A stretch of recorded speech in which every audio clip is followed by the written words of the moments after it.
Dear students, last lecture में हमने economic botany के बारे में पढ़ा था। मीन्स इकोनॉमिक इम्पोर्टेंस की जितने भी प्लांट्स होते हैं उनके बारे में हमें एक इंट्रोडक्शन लिया था। आज का हमारा टॉपिक है कि प्रतिपालनीय कृषि या सस्टेनेबल एग्रीकल्चर क्या होता है। प्रतिपालनीय कृषि या सस्टेनेबल एग्रीकल्चर। तो देखिए, पॉपुलेशन हमारे इंडिया की और वर्ल्ड की बहुत बड़ी समस्या है। यदि हम केवल एग्रीकल्चर ही करते रहे तो ऐसी स्थिति में तो हम जो पूरी पॉपुलेशन को हम फूड प्रोवाइड नहीं करा सकते। अतः सभी को फूड मिलता रहे, इसके लिए हमें एग्रीकल्चर के साथ साथ में कुछ अदर प्रैक्टिस करनी पड़ेगी। इसे ही हम सस्टेनेबल एग्रीकल्चर कहते हैं। एग्रीकल्चर के साथ साथ अदर प्रैक्टिस भी करनी पड़ेगी, इसे हम सस्टेनेबल एग्रीकल्चर कहते हैं।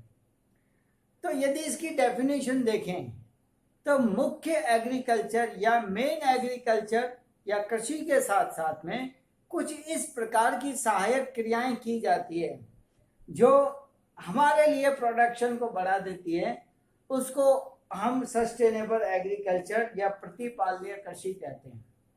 इसका सीधा सा उदाहरण दें तो पशुपालन यानी डोमेस्टिकेशन ऑफ एनिमल, जहां पर पे हमारे खेत होते हैं, फील्ड होते हैं।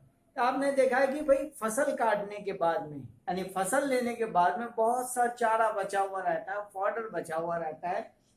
इसका यूज जलाने में किया जाता है। ज्यादातर क्या करते हैं, वहां जला देते हैं। लेकिन यदि इसको दूध देने वाले जो एनिमल्स हैं, मिल्क एनिमल्स लाइक काउज हैं, इनको दिया जाए, जो बैल हैं इनको दिया जाए, तो ये हमारे एग्रीकल्चर के अंदर यूज में लेते हैं। कैसे? जैसे कि कोई काऊ है, एक तो वो अपने खेत का जो वेस्ट मटेरियल है उसको खा करके नष्ट कर रही है। दूसरा क्या होता है, गोबर देती है, डंग देती है। Cow dung is a very important, क्योंकि इससे उपले बनाए जाते हैं, इससे बायोटिक फर्टिलाइजर बनाई जाती है। और ये बायोटिक फर्टिलाइजर आप जानते हो बहुत ही काम की होती है। तो यदि हम उसके साथ में एग्रीकल्चर के साथ में पशुपालन भी करें तो यह हमारे लिए बेनिफिशियल हो सकता है। उसी एरिया के अंदर प्रोडक्शन बढ़ भी सकता है, जो हमारी पॉपुलेशन के लिए बहुत ही आवश्यक है। इसकी जो विधियां होती है, इसको मुख्य रूप से 4 भागों में बांटा जा सकता है। The method of sustainable agriculture divided into 4 type. Organic farming यानी इसे कहते हैं जैविक कृषि, ऑर्गेनिक फार्मिंग, जैविक कृषि। सेकंड है मिक्स्ड एग्रीकल्चर, मिक्स्ड एग्रीकल्चर या मिश्रित कृषि। इसके बाद में आता है मिक्स्ड क्रॉपिंग, मिक्स्ड क्रॉपिंग। और उसके बाद में है बायोपेस्टिसाइड, जैव पीड़ानाशी। तो इन 4 चीजों को यदि एक साथ काम में लें तो ये कहलाती है सस्टेनेबल एग्रीकल्चर। अगर फर्स्ट पॉइंट लें, जैविक कृषि, ऑर्गेनिक फार्मिंग, जिसको बायोटिक एग्रीकल्चर भी कहते हैं।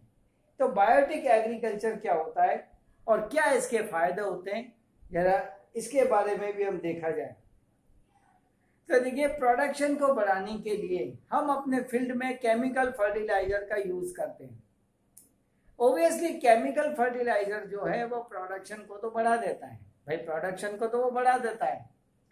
पर ये केमिकल फर्टिलाइजर जो होता है ये हमारे पर्यावरण के लिए और हमारी हेल्थ के लिए, यानी कि यूं कहें कि एनवायरमेंट और हेल्थ के लिए बहुत ही हार्मफुल होता है।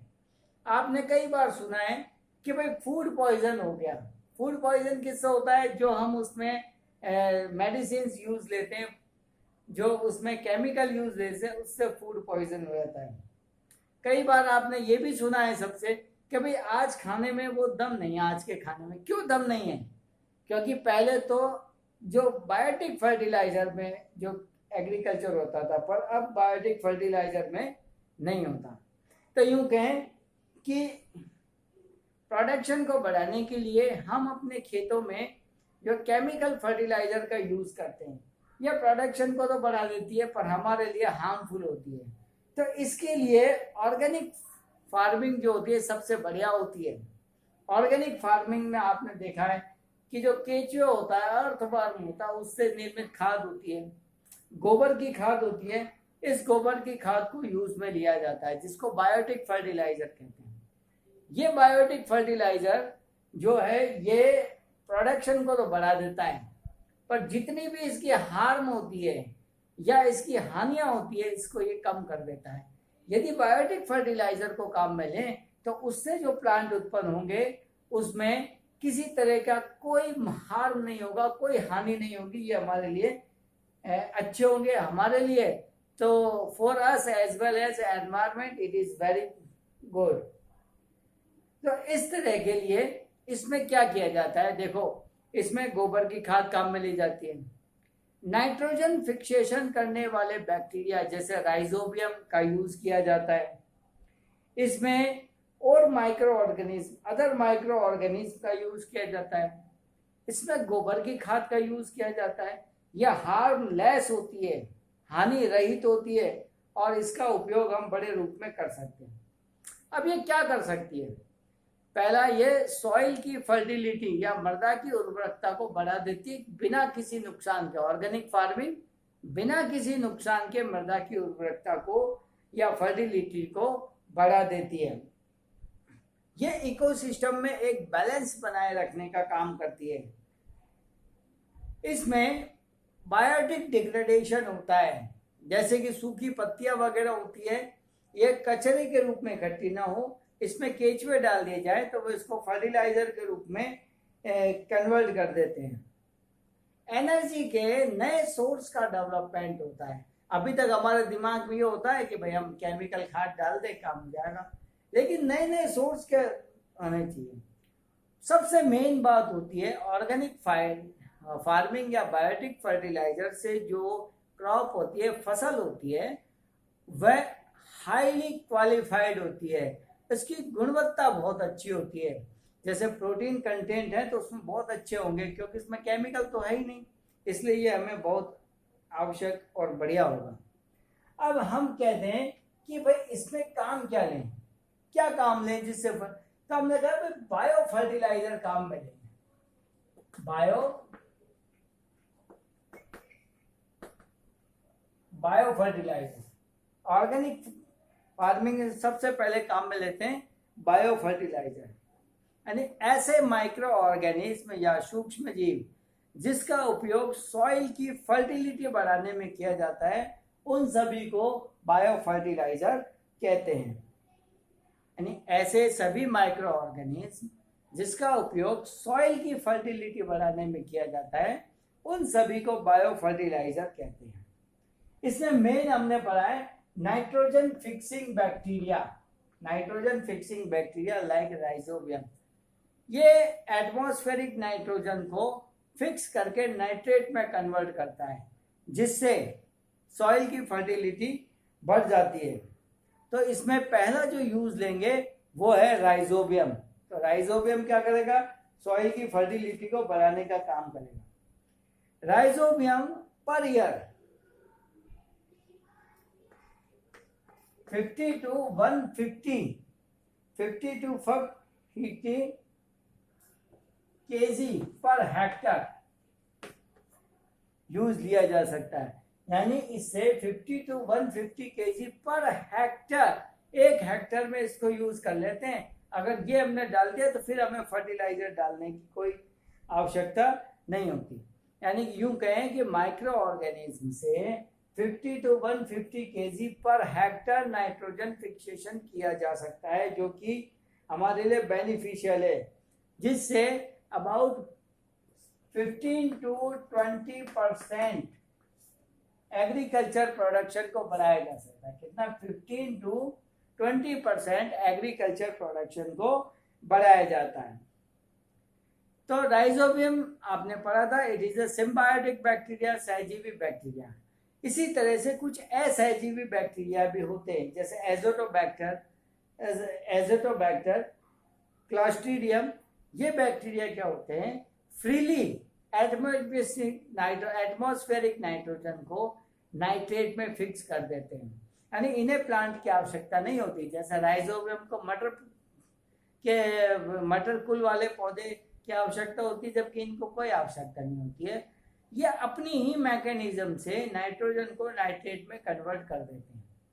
चाहे बायोटिक हो या सिम्बायोटिक हो या नॉन सिम्बायोटिक हो, कैसे भी हो, नाइट्रोजन यदि नाइट्रेट में फिक्स हो रही है तो इसको नाइट्रोजन फिक्सेशन बैक्टीरिया कहते हैं, और ये हर तरह से हमारे लिए यूजफुल होते हैं।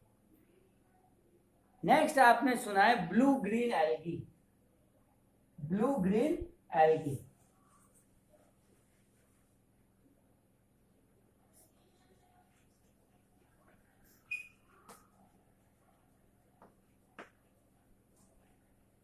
Blue green algae blue green algae होती है, इसमें एक स्पेसिफिक स्ट्रक्चर होती है जिसको कहते हैं हेटेरोसिस्ट,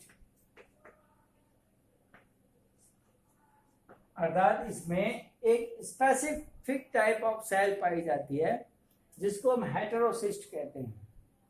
इस हेटेरोसिस्ट की सहायता से ब्लू ग्रीन एल्गी नाइट्रोजन का फिक्सेशन करता है और नाइट्रोजन को नाइट्रेट में कन्वर्ट कर देते हैं। एक क्वेश्चन आता है कि पश्चिमी बंगाल, जो हमारा वेस्ट बंगाल है, वहां पर चावल की खेती सबसे ज्यादा होती है, तो वह फर्टिलाइजर क्यों नहीं डालते, फर्टिलाइजर की आवश्यकता क्यों नहीं होती?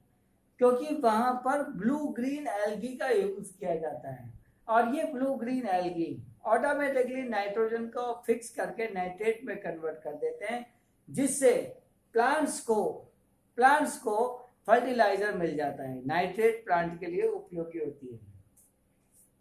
नेक्स्ट इसमें आता है पोडोकार्पस। पोडोकार्पस ये जो होता है, ये एक सिम्बायोटिक एसोसिएशन है, सहजीवी संबंध है, जिसमें फंगी और जो हार्ड प्लांट होते हैं जैसे पाइनस, इनकी रूट्स के बीच में पाया जाता है। इसमें रूट्स जो होती है ये बैक्टीरिया को, ये रूट्स जो होती है ये फंगी को जो है फूड प्रोवाइड करा देती है। बदले में फंगी क्या करता है, जमीन से फूड और मिनरल्स का, यानी मिनरल्स का और वाटर का एब्जॉर्प्शन करके प्लांट्स को दे देता है। ऐसे ही होते हैं फॉस्फेट बैक्टीरिया, इसका भी बायो फर्टिलाइजर में यूज किया जाता है। अब क्वेश्चन आता है कि ऑर्गेनिक फार्मिंग का इकोनॉमिकली और एनवायरनमेंट से क्या महत्व होता है ना? तो what is the importance of organic farming economically and environment? तभी जानते हैं। सबसे पहला तो होता है कि जो बायोटिक फर्टिलाइजर होता है ये बहुत सस्ता होता है और आसानी से उपलब्ध हो जाता है, जिसको प्रत्येक किसान काम में ले सकता है और इससे प्रोडक्शन बढ़ा देता है। ये जो सॉइल होती है उसकी वाटर होल्डिंग कैपेसिटी, मृदा धारिता क्षमता को बढ़ा देती है। मीन्स पानी को रोकने की कैपेसिटी को बढ़ा देती है। जैसे पानी आया और बह करके बाहर निकल गया, कोई काम का नहीं है। पानी आया और आकर के ग्रेविटेशनल फोर्स के कारण जमीन के अंदर चलेगा, वो भी कोई काम का नहीं है। मिट्टी थोड़ी देर बाद सूखी हो जाती है। तो ये क्या करती है, वाटर होल्डिंग कैपेसिटी यानी नमी को बनाए रखने का काम करती है। जो सॉइल होती है उसके तापमान, टेम्परेचर और पीएच को कंट्रोल करने का काम करती है। जो केमिकल्स होते हैं, ये केमिकल्स तो आप जानते हो कि हार्मफुल इफेक्ट डालते ही हैं, तो केमिकल के हार्मफुल इफेक्ट को रोकने का काम करती है। सॉइल की फर्टिलिटी को इंक्रीज करती है। सॉइल इरोजन, मृदा के कटाव को रोकती है। तो इस तरह से हमने देखा कि बायोटिक फर्टिलाइजर और we can say organic farming is more important than chemical farming. जैविक कृषि जो होती है रासायनिक कृषि से ज्यादा इम्पोर्टेंट होती है। यहाँ पर स्टूडेंट से एक क्वेश्चन आता है कि हम रासायनिक कृषि की तुलना में जैविक कृषि को महत्व क्यों देते हैं? Why we give important biotic agriculture और organic farming than chemical farming? तो सीधा सा आंसर ये उसका ये होता है, जो ऑर्गेनिक फार्मिंग होती है या हार्मलेस होती है, इसमें केमिकल यूज में नहीं लिए जाते, जबकि केमिकल फार्मिंग में केमिकल यूज लिए जाते हैं जो ह्यूमन बीइंग की हेल्थ के लिए और पर्यावरण के लिए, एनवायरनमेंट के लिए, दोनों के लिए ही नुकसानदेह होते हैं। तो स्टूडेंट, नेक्स्ट लेक्चर में हम ये पढ़ेंगे कि मिक्स क्रॉपिंग क्या होता है, मिक्स फार्मिंग क्या होती है, और अदर टेक्निक्स इसमें जो सस्टेनेबल एग्रीकल्चर में काम में ली जाती है क्या होती है। स्टूडेंट्स, ये थ्योरेटिकल चैप्टर्स हैं, इनको लिखा जाए तो वो ज़्यादा होता है, इनको लिख करके याद करने में ज़्यादा मेहनत होता है। इनमें ऐसे समझने की कोई चीज़ नहीं है, इनमें जो भी टॉपिक आता है वो आप सब पहले से जानते हैं। तो ये बहुत ही, एक तरीके से कहें कि ये बहुत सरल टॉपिक होते हैं, क्योंकि इसका नॉलेज आप सभी को होती है, पर एग्जाम में तो इनकी वेटेज जो है, उसका जो महत्व होता है बराबर होता है, इसलिए इसको पढ़ना बहुत ज़रूरी होता है। इसके नोट्स मैं PDF में भेज दूंगा आपको। इसके नोट्स बनाने पे और नोट्स बनाने के बाद में याद करने के अंदर इस पर जोर देना, समझने का इसमें ऐसा कुछ नहीं है। मेन तो थ्योरेटिकल है, जिसको आपको लिखना पड़ेगा, चाहे बुक से लिखिए चाहे नोट से लिखिए। मैं इसके नोट्स आपको भेज दूंगा। Thank you.